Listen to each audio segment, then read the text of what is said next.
Bonjour et bienvenue sur cette quatrième partie de cette série de tutos consacrée à l'animation d'une bannière sur Photoshop, Illustrator, After Effects et Adobe Premiere Pro.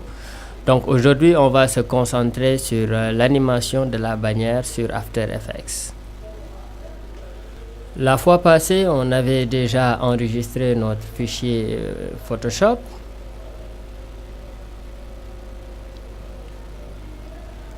On peut maintenant passer directement sur After Effects pour l'importer. Une fois sur After Effects, on double-clique sur la fenêtre Projet. Et là, on va aller chercher notre fichier PSD. Et avant de cliquer sur Importer, changer l'option d'importation sur Composition, conserver les tailles de calque. On fait Importer. Vous voyez, les mêmes options reviennent. Style de calque, on laisse, on fait OK. Le fichier Photoshop apparaît sous forme de composition, on double-clique dessus pour l'ouvrir et on voit que ça conserve les mêmes réglages. On peut vérifier dans paramètres de composition, vous voyez la largeur 1280, hauteur 720, la cadence aussi reste la même. Ce qu'il faut juste vérifier, c'est la durée, donc on peut laisser à 10 secondes. Maintenant, on peut passer à l'animation. Le premier élément qu'on va animer, c'est la roue de vélo. Donc, les paramètres qu'on va animer, ce sera la position et la rotation. D'accord? Donc là, on va tout simplement faire P pour position. On active à 1 seconde et demie. On fait R pour rotation aussi et on active. Là, on redescend jusqu'à 1 seconde. On déplace notre roue de vélo jusqu'à ce que ça sorte du cadre. Et la rotation, on va mettre tout simplement 2 tours de rotation. On valide. Maintenant, on veut que la roue tourne tout au long de l'animation. Donc, on déplace la deuxième image clé jusqu'à la fin de la composition. Vous voyez? Maintenant, on peut voir que la roue va entrer en tournant et va continuer donc à tourner. C'est bien.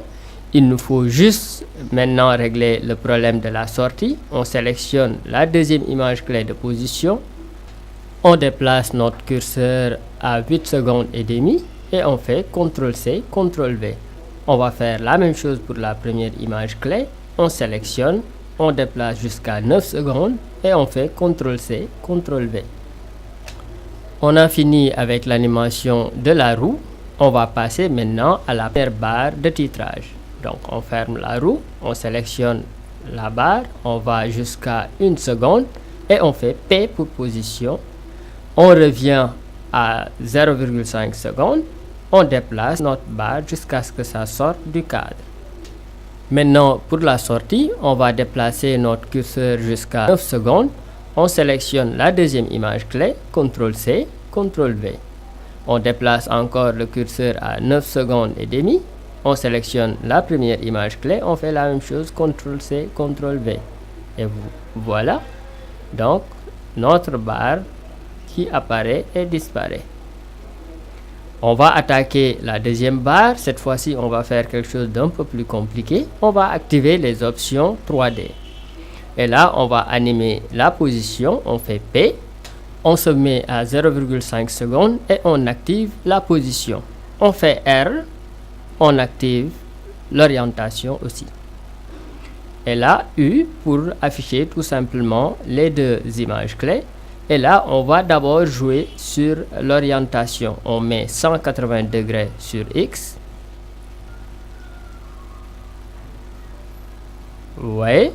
Donc, notre forme commence à tourner et on va jouer sur la position sur Y.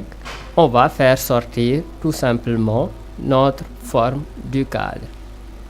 Voilà, l'animation, le cadre apparaît en tournant.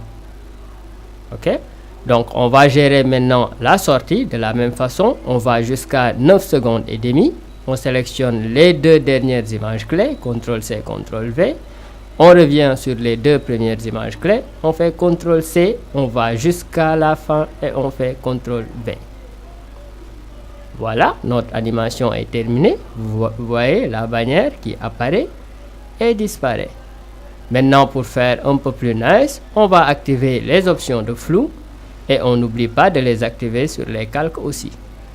Vous voyez, comme ça, il y a un motion blur, il y a un flou de mouvement qui se crée sur l'animation. On a fini avec l'animation sur After Effects. On va l'enregistrer, fichier enregistré. On le nomme comme on veut. Moi, je vais faire ban anim et on l'enregistre. On a fini pour cette séance d'animation sur After Effects. On va se retrouver dans la prochaine partie pour la finalisation de la bannière sur Adobe Premiere Pro. À bientôt.